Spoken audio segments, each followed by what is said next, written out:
এরপরও তুই আমায় বিশ্বাস করবি না যে এই বাড়িটাই নীলকে শেষ করেছে?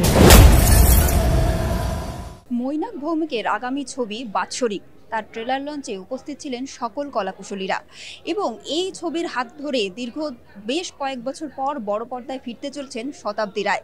সঙ্গী হয়েছেন রীতাভরী চক্রবর্তী এবং সেখানে উপস্থিত ছিলেন সকল তারকারা। আর আমরা জানবো যে এই ছবির কাহিনী ঠিক কেমন হতে চলেছে, বাৎসরিকের গল্প কি কাহিনীকে ঘিরে তৈরি হয়েছে।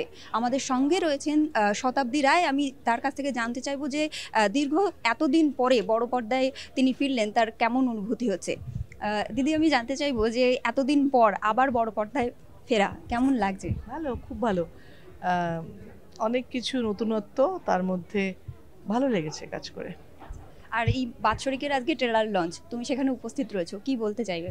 আমিও ট্রেলারটা দেখলাম, তোমরা যখন দেখো তখন আমিও দেখলাম, আমার ভালো লাগলো। মানে আমার হয় না যে ট্রেলার দেখার পর ইন্টারেস্ট ক্রিয়েট হলো যে হ্যাঁ ছবিটা ভালো হচ্ছে বা ছবিটা দেখার আগ্রহ আছে কি কি হয়।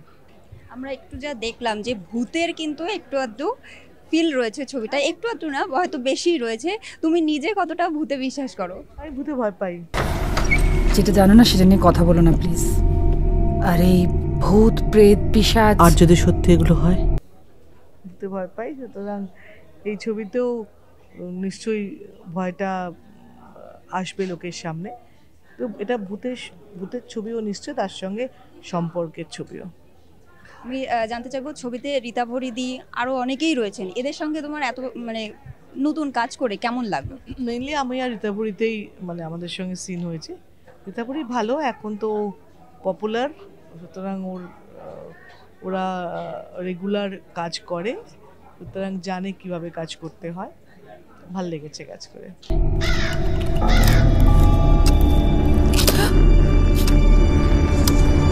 আর এরপরে গিয়ে আরও একটু আমরা হিন্ট পেতে পারি যে তোমাকে আমরা আর কোথায় দেখতে পাবো?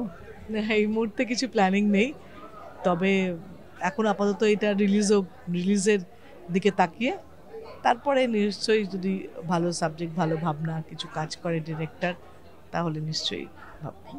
না গো, রাতে জাস্ট ঘুম আসছে না। একদম বাজে কথা বলিস না, আমি বাচ্চা নই। বাৎসরিক অত্যন্ত স্পেশাল একটা ফিল্ম আমার জন্যে। এখন এই সময় এমনি মানুষ হরর ফিল্ম খুব বেশি দেখতে চাইছে, দেখছে কতগুলো হরর ছবি, Bollywood, Hollywood, even Malayalam cinema এর মধ্যে দেখলাম যে সফল হলো, ভালো লাগলো।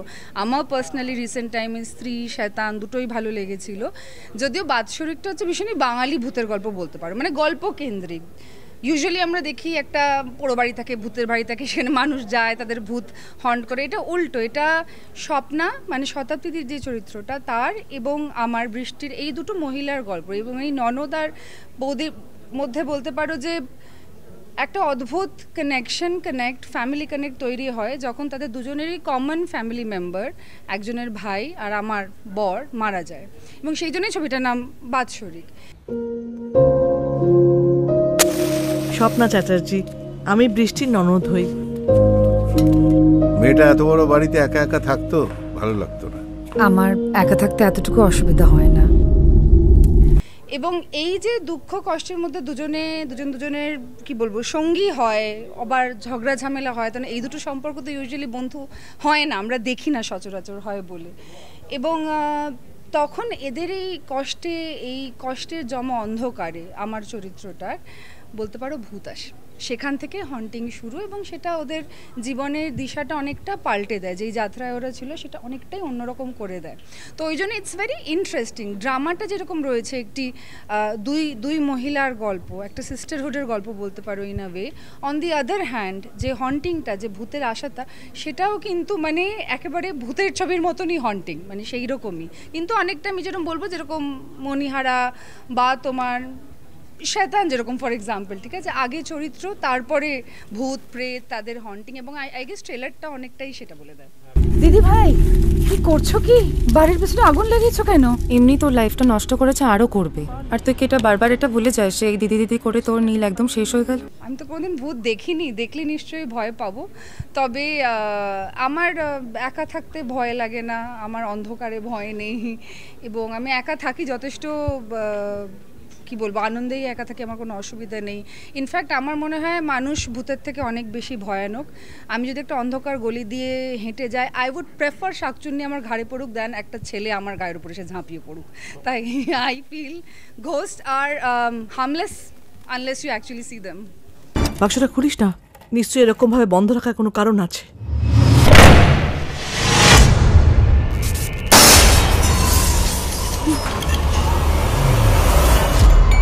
তোমরা যেটাকে নারী কেন্দ্রিক বোঝো, যেরকম ব্রহ্মা ছিল বা ফাটাফাটি বলো, তোমরা যেটাকে বোঝো, আবারও বলছি যে নারী কেন্দ্রিক মানে নারী এসে কোনো একটা সমাজের ট্যাবুকে ভাঙবে, লড়াই করবে। বাৎসরিক doesn't break shit, sorry for my language. বাৎসরিক পুরো এন্টারটেইনমেন্ট, ড্রামা এবং হরর একটি ছবি। প্রত্যেকটা ছবিকেই যে সবসময় একটা বিশাল বার্তা দিতে হবে তার কোনো মানে নেই। অনেক ছবি আমাদের সাথে অনেক সময় আমাদের মনের কথা বলে, ইমোশনের কথা বলে, এন্টারটেইন করে, সেটারও দরকার রয়েছে। এবং সেই পার্সপেক্টিভ থেকে এটা তো একেবারেই নারী কেন্দ্রিক ছবি নয়। একটা সময়ের পর না সায়েন্সও সব কিছু এক্সপ্লেন করতে পারে না।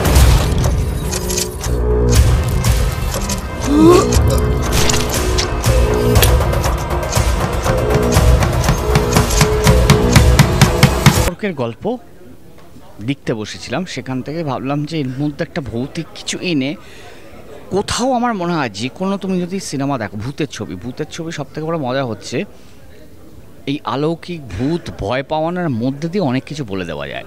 সো কোথাও আমি দেখলাম ভূতের মাধ্যমে যদি একটা খুব সুন্দর একটা সম্পর্কের প্রবলেম তৈরি করতে পারি, সেই আইডিয়াটা আমার মাথায় এসেছিলো বলে লিখতে বসলাম। এবং আমার সাউন্ডের প্রতি একটা প্রচণ্ড ভালোবাসা তৈরি হয়েছে।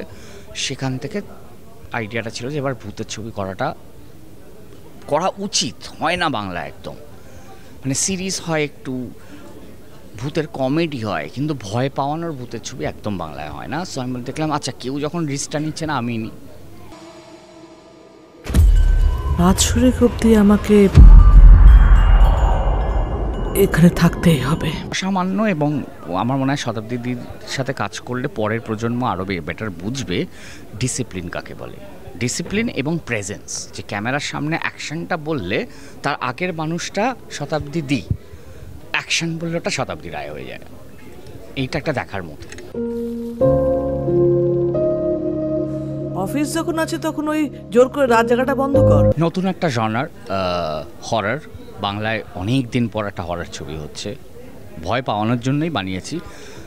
যদি ভয় পেতে চান আসুন, এনজয় করবেন। জোর করে করছি না গো, রাতে জাস্ট ঘুম আসছে না। আমি খুব এক্সাইটেড, কেননা আমি অনেক দিন ধরে মৈনাকের সাথে কাজ করতে চাইছিলাম এবং মৈনাক আমাকে এই অপরচুনিটিটা দিয়েছে। এবং এটা আমার সাথে ওর সেকেন্ড ছবি। একটা ছবি বেরোবে অলরেডি, ওটা হয়ে গেছে। তো তারপরেও আমাকে যখন ফোন করে বলে, স্টোরিটার ব্যাপারে বলে, এবং জানতে পারি যে রীতা হরি আছে এবং শতাব্দী দিয়ে আছে, তো সুতরাং আমি লোভ সামলাতে পারিনি। আর খুব একটা ইম্পর্টেন্ট ক্যারেক্টার, যেটা আমি রীতা হরির হাজব্যান্ডের চরিত্রটা প্লে করেছি, এবং আমার দিদির রোল করেছেন শতাব্দী। এবং বাকিটা দেখতে হবে। বাজে কথা বলিস না, আমি বাচ্চা নই। স্বপ্না চ্যাটার্জি, আমি বৃষ্টির ননদ হই। মেয়েটা এত বড় বাড়িতে একা একা থাকতো, ভালো লাগতো না।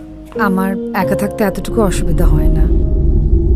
দীর্ঘ বেশ কয়েক বছর পর বড় পর্দায় ফিরছেন শতাব্দী রায়, এবং সেই ছবি আগামী 6 জুন বড় পর্দায় আসতে চলেছে বাৎসরিক। আমরা কথা বলে নিলাম তাদের সঙ্গে, এবং তারা শেয়ার করে নিলেন আমাদের সঙ্গে যে এই ছবি ঘিরে তাদের কেমন এক্সপিরিয়েন্স হয়েছে। ক্যামেরায় রবি দত্তের সঙ্গে সহেলি বিশ্বাসের রিপোর্ট, ওঙ্কার বাংলা।